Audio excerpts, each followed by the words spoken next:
ನಮಸ್ತೆ ಎಲ್ರಿಗೂ, ಹೇಗಿದ್ದೀರಾ ಎಲ್ಲರೂ? ನಾನು ನಿಮ್ಮ Vijayalakshmi. Welcome back to my YouTube channel food for good. ನಾನಿವತ್ತು ಮಾಡ್ತಾಯಿದ್ದೀನಿ ಖಾರ ಪೊಂಗಲ್. ತುಂಬಾ ಚೆನ್ನಾಗಿರುತ್ತೆ. ಬನ್ನಿ ಇದನ್ನು ಹೇಗೆ ಮಾಡೋದು ಅಂತ ನೋಡ್ಕೊಂಬರೋಣ. ನಾನು ಇದಕ್ಕೋಸ್ಕರ 1 ಗ್ಲಾಸ್ ಅಕ್ಕಿ ಹಾಗೆ 3/4 ಗ್ಲಾಸ್ ಹೆಸರು ಬೇಳೆನ ತೊಗೊಂಡಿದ್ದೀನಿ. ಸೇಮ್ ಅಳತೆದು 2 ಗ್ಲಾಸನ್ನು ತೊಗೊಂಡಿದ್ದೀನಿ. ಅದರಲ್ಲಿ 3/4 ಗ್ಲಾಸ್ನಷ್ಟು ಹೆಸರು ಬೇಳೆ ಹಾಗೆ 1 ಗ್ಲಾಸ್ನಷ್ಟು ಅಕ್ಕಿನ ಕುಕ್ಕರ್ಗೆ ಹಾಕ್ಕೊಳ್ತಾ ಇದ್ದೀನಿ. ಇದು 4 ಜನರಿಗೆ ಆಗುತ್ತೆ. ಜಾಸ್ತಿ ಜನರಿಗೆ ಬೇಕು ಅಂತಾದರೆ ನೀವು ಇದೇ ಅಳತೆಯಲ್ಲಿ ಡಬಲ್ ತೊಗೊಂಡ್ರೆ ಒಂದು 8 ಜನರಿಗೆಲ್ಲ ಸಾಕಾಗೋಷ್ಟು ಮಾಡ್ಬೋದು. ಇದಕ್ಕಿಂತ ಡಬಲ್ ಅಳತೆಯಲ್ಲಿ ತೊಗೊಂಡ್ರೆ. ನಾನು ಇದನ್ನು ಇವಾಗ ಚೆನ್ನಾಗಿ ವಾಶ್ ಮಾಡ್ಕೊಳ್ತಾ ಇದ್ದೀನಿ. ನೋಡಿ, ಚೆನ್ನಾಗಿ ಕೈಯಲ್ಲಿ ಕಿವುಚಿ ವಾಶ್ ಮಾಡಬೇಕು, ಇಲ್ಲಾಂದರೆ ಅದರ ಡಸ್ಟ್ ಎಲ್ಲ ಹೋಗಲ್ಲ. ನೋಡಿ, ಈ ಥರ ಕಿವುಚಿ 3 ಸರಿ ವಾಶ್ ಮಾಡ್ಕೊಳ್ತೀನಿ ನಾನು. ನೋಡಿ, 3 ಸರಿ ವಾಶ್ ಮಾಡಿ ಇಟ್ಕೊಂಡಿದ್ದೀನಿ. ಇವಾಗ ಅದೇ ಅಳತೆ ಗ್ಲಾಸಲ್ಲಿ ನೀರು ಹಾಕ್ಕೊಳ್ತಾ ಇದ್ದೀನಿ. ನಾನು 1/4 ಗ್ಲಾಸು ಅಕ್ಕಿ ಮತ್ತು ಬೇಳೆ ಸೇರಿ 1/4 ಗ್ಲಾಸಷ್ಟು ಹಾಕ್ಕೊಂಡಿದ್ದೀನಿ. ಈಗ ಅದರ ಡಬ್ಬಲ್ಗಿಂತ 1.5 ಗ್ಲಾಸ್ನಷ್ಟು ಜಾಸ್ತಿ ನೀರು ಹಾಕ್ಕೊಳ್ತಾ ಇದ್ದೀನಿ.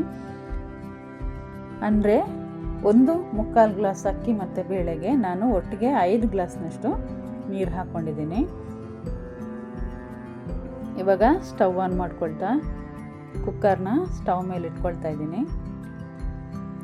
ಇದಕ್ಕೆ 1 ಚಿಟಿಕೆಯಷ್ಟು ಅರಿಶಿನ ಹಾಗೆ ಒಂದು ಅರ್ಧ ಸ್ಪೂನ್ನಷ್ಟು ಕಲ್ಲುಪ್ಪು ಹಾಗೆ ಒಂದು ಅರ್ಧ ಸ್ಪೂನ್ನಷ್ಟು ಎಣ್ಣೆನ ಹಾಕ್ಕೊಳ್ತಾ ಇದ್ದೀನಿ. ಸ್ವಲ್ಪ ಎಣ್ಣೆ ಹಾಕ್ಕೊಂಡೆ. ಇವಾಗ ಇದನ್ನು ಚೆನ್ನಾಗಿ ಮಿಕ್ಸ್ ಮಾಡಿ ಲಿಡ್ ಕ್ಲೋಸ್ ಮಾಡಿ 1 ವಿಜಿಲ್ ಕೂಗಿಸ್ತಾ ಇದ್ದೀನಿ. ಒಂದೇ ವಿಜಿಲ್ ಬರ್ಸಿದ್ರೆ ಸಾಕು, ಜಾಸ್ತಿ ವಿಜಿಲ್ ಬರ್ಸ್ಬಾರ್ದು. ಇವಾಗ ನಾನು ಇದಕ್ಕೆ ಒಗ್ಗರಣೆಗೆ ಬೇಕಾಗಿ ಅರ್ಧ ಸ್ಪೂನ್ ಜೀರಿಗೆ, ಅರ್ಧ ಸ್ಪೂನು ಸಾಸಿವೆ, 1 ಇಂಚಿನಷ್ಟು ಶುಂಠಿನ ಚಿಕ್ಕದಾಗಿ ಕಟ್ ಮಾಡಿಟ್ಕೊಂಡಿದ್ದೀನಿ. ಹಾಗೆ 4ರಿಂದ 5 ಹಸಿಮೆಣಸಿನ್ಕಾಯಿ, 1 ನಿಂಬೆಹಣ್ಣು ಹಾಗೆ ಸ್ವಲ್ಪ ಕೊತ್ತಂಬರಿ ಸೊಪ್ಪು ಹಾಗೆ 10ರಿಂದ 15 ಕರಿಬೇವಿನ ಸೊಪ್ಪು ಹಾಗೆ ಒಂದು 10ರಿಂದ 15 ಗೋಡಂಬಿ, ಒಂದು 10 ಕಾಳುಮೆಣಸು,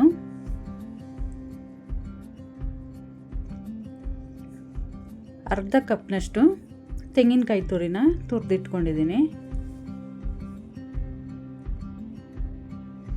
ಇವಾಗ ಕುಕ್ಕರ್ 1 ವಿಜಿಲ್ ಆಗಿ ಪ್ರೆಷರ್ ಹೋಗಿದೆ. ಓಪನ್ ಮಾಡ್ತಾ ಇದ್ದೀನಿ. ನೋಡಿ, ಒಂದೇ ವಿಜಿಲ್ ಆಗಿರೋವಂಥದ್ದು ಈ ಥರ ಇರಬೇಕು. ಅನ್ನ ಉದ್ರುದ್ರಾಗಿರಬೇಕು. ಸ್ವಲ್ಪ ಕಾಳು ಥರನೇ ಇರಬೇಕು. ಯಾಕೆಂದರೆ ನಾವು ಮತ್ತೆ ಒಗ್ಗರಣೆ ಹಾಕಿ ಕುದಿಸೋಕ್ಕಿದೆಯಲ್ಲ, ಆವಾಗ ಇನ್ನೂ ಬೇಯುತ್ತೆ. ಮತ್ತು ಜಾಸ್ತಿ ಬೆಂದೋದ್ರೆ ಅಷ್ಟು ಚೆನ್ನಾಗಿರಲ್ಲ. ಈ ಥರ ಇರಬೇಕು.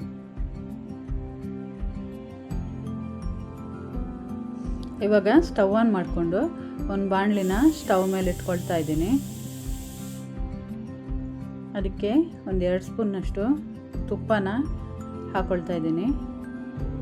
ಅದಕ್ಕೇ ಜೀರಿಗೆ ಮತ್ತು ಸಾಸಿವೆ ಇಟ್ಕೊಂಡಿದ್ನಲ್ವ, ಅದನ್ನು ಹಾಕ್ಕೊಳ್ತಾ ಇದ್ದೀನಿ.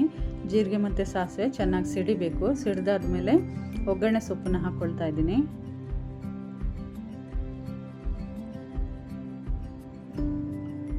ಇವಾಗ ಕಾಳು ಮೆಣಸನ್ನು ಹಾಕ್ಕೊಂಡೆ. ಒಂದು ಸ್ವಲ್ಪ ಫ್ರೈ ಮಾಡ್ಕೊಳ್ಳೋಣ.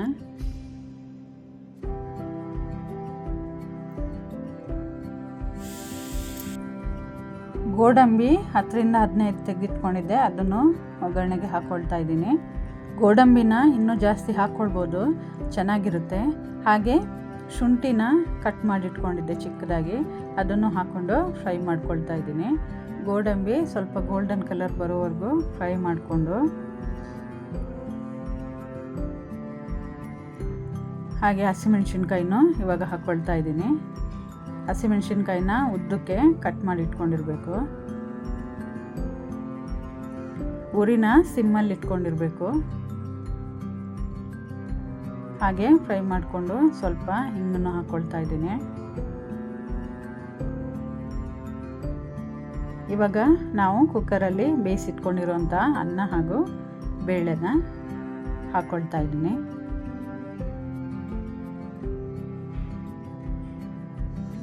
ಈ ಕಡೆ ಸ್ಟವ್ವಲ್ಲಿ ನೀರು ಬಿಸಿ ಹಾಕಿಟ್ಕೊಂಡಿದ್ದೆ. ಇದಕ್ಕೆ ಬಿಸಿ ನೀರೇ ಹಾಕ್ಕೊಳ್ಬೇಕು, ಯಾಕೆಂದರೆ ತಣ್ಣೀರು ಹಾಕ್ಕೊಂಡು ಅದು ಮತ್ತೆ ಬಿಸಿ ಆಗೋವರೆಗೂ ಬೆಂದೋಗುತ್ತೆ ಅನ್ನ. ಅದಕ್ಕೋಸ್ಕರ ಕುದಿಯೋಕ್ಕೆ ನೀರು ಈ ಕಡೆ ಇಟ್ಕೊಂಡಿರಬೇಕು. ಅದರಿಂದ ನೀರು ತೆಗೆದು ಸ್ವಲ್ಪ ಹಾಕ್ಕೊಳ್ಬೇಕು. ನಮ್ಮ ಹದಕ್ಕೆ ಎಷ್ಟು ಬೇಕು ಅಷ್ಟು ಹದಕ್ಕೆ ನೋಡಿಕೊಂಡು ಹಾಕ್ಕೊಳ್ಬೇಕು. ನೋಡಿ, ಕುದಿಯೋ ನೀರು ಹಾಕಿದ್ರೆ ಆಗಲೇ ಕುದಿಯೋಕ್ಕೆ ಸ್ಟಾರ್ಟ್ ಆಗುತ್ತೆ. ಅನ್ನ ಜಾಸ್ತಿ ಬೆಂದೋಗಲ್ಲ. ಅನ್ನ ಸ್ವಲ್ಪ ಕಳ್ಕೊಳ್ತಾರೆ, ಬಾಯಿಗೆ ಸಿಗಬೇಕು ತಿನ್ನಬೇಕಾದ್ರೆ. ಆವಾಗಲೇ ಪೊಂಗಲ್ ಚೆನ್ನಾಗಿರೋದು. ಜಾಸ್ತಿ ಬೆಂದೋದ್ರೆ ಅಷ್ಟು ಚೆನ್ನಾಗಿರಲ್ಲ ಟೇಸ್ಟ್.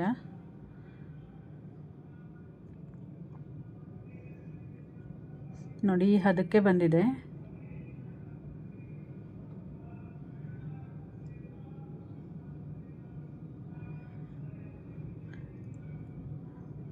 ಒಂದು ಸಾರಿ ಚೆನ್ನಾಗಿ ಕುದ್ರೆ ಸಾಕು.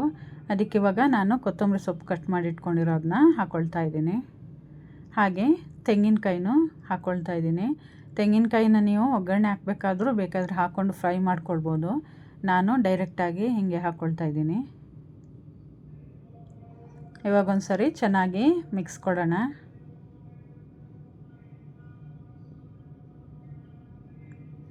ಈ ಪೊಂಗಲೆಲ್ಲ ಬಿಸಿ ಬಿಸಿ ಇರುವಾಗಲೇ ತಿನ್ನೋಕ್ಕೆ ಚೆಂದ. ಅದು ತಣ್ಣಗಾದ್ಮೇಲೆ ಸ್ವಲ್ಪ ಗಟ್ಟಿಯಾಗುತ್ತೆ, ಹಾಗಾಗಿ ಅಷ್ಟು ಚೆನ್ನಾಗಿರಲ್ಲ.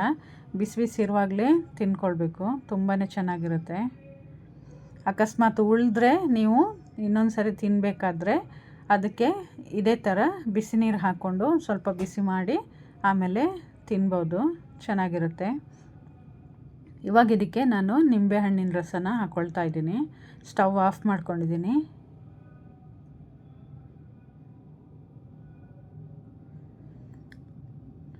ನಿಂಬೆಹಣ್ಣಿನ ರಸನ ಹಾಕ್ಕೊಂಡು ಚೆನ್ನಾಗಿ ಒಂದು ಸಾರಿ ಮಿಕ್ಸ್ ಮಾಡ್ತಾಯಿದ್ದೀನಿ.